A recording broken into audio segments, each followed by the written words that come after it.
This is a heroic story of coincidence, good fortune, and conviction that created our present-day world. Balfour was the pinnacle.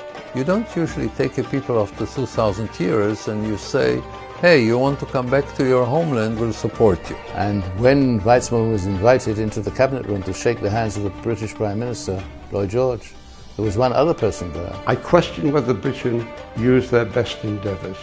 And the British effectively administered Palestine as a crown colony. They killed him among the first, his wife, his wife's parents, his oldest son. Only a baby of 13 months was left. A regime that kept in place a white paper of 1939 that kept millions of Jews in Europe. They now intended to close the gates of Palestine. And the result of the crime, the tragic scene, is like a series. But without that push, without the pain, unfortunately, that was caused Britain, they themselves admit that's what made them go away.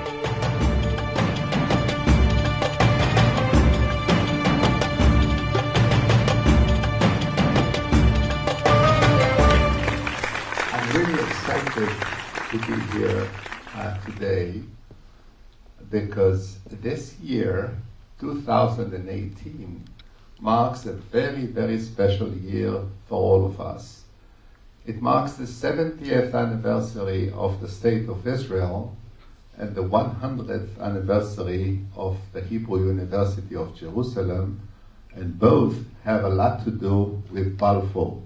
So you could not have chosen a better title for tonight than the movie you are screening.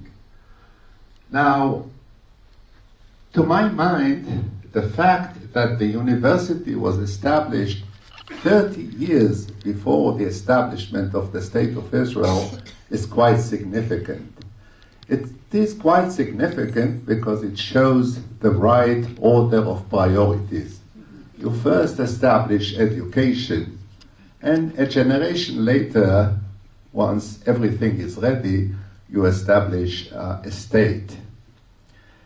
And 100 years ago, 2018, a group of scientists established the university, and among the founding fathers of Hebrew U, you can find people like Albert Einstein, you heard the name of course, like Sigmund Freud, the father of modern psychoanalysis, like Martin Buber, like Chaim Nachman Bialik, who later became the national poet, and like the chemist Chaim Weizmann, who later became the president of the State of Israel.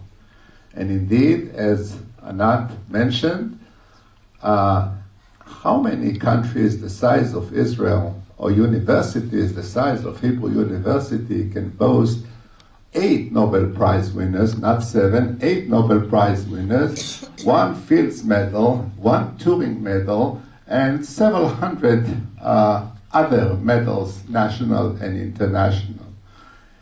And I do mention Einstein because to this very day, the document that guides us at Hebrew University, the mission of our university, is a document written by no other than Albert Einstein. And in it, the role of the university is defined as something that is much more than a university for the city of Jerusalem or the State of Israel or the Jewish people. It's a university for humanity as a whole, because the mission is to cure the world, to feed the world, and to understand the world. And indeed, cure the world is what we try to do. Undoubtedly, the number one challenge for the scientific community is the brain, because there's so much that depends on the brain.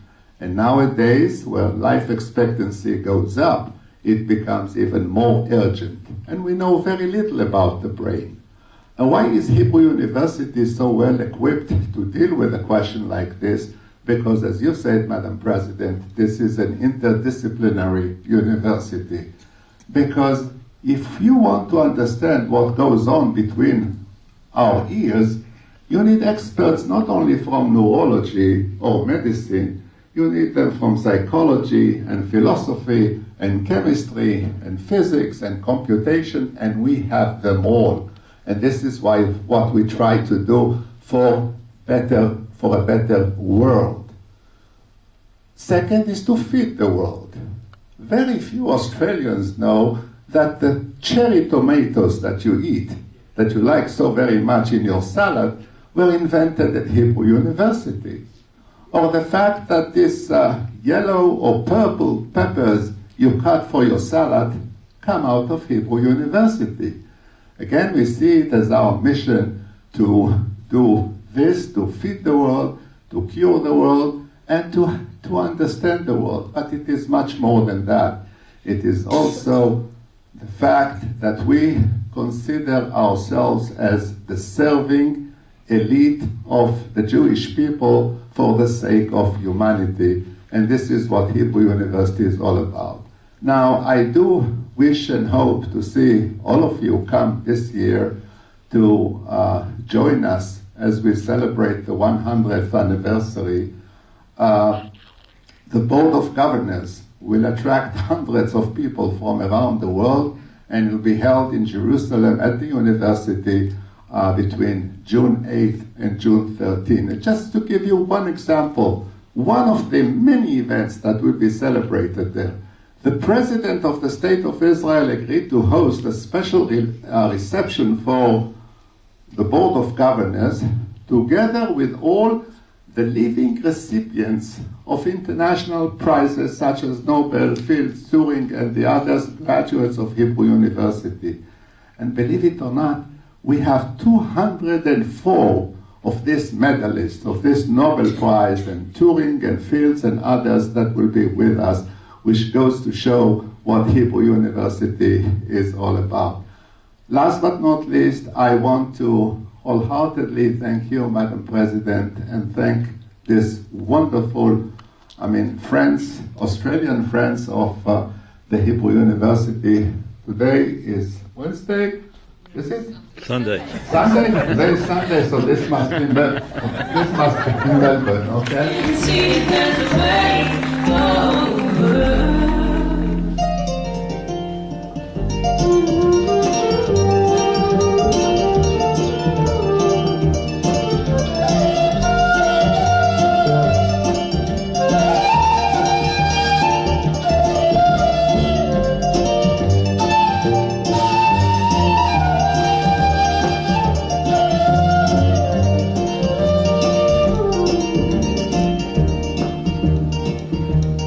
Phoenix rise again.